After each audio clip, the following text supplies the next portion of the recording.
จากกันแล้วที่หาบ่มีเฮาสองคน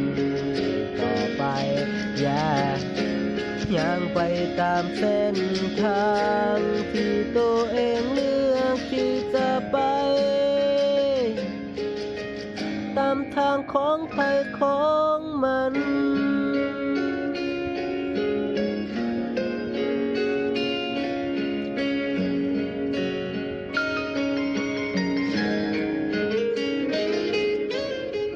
ถนนสายนี้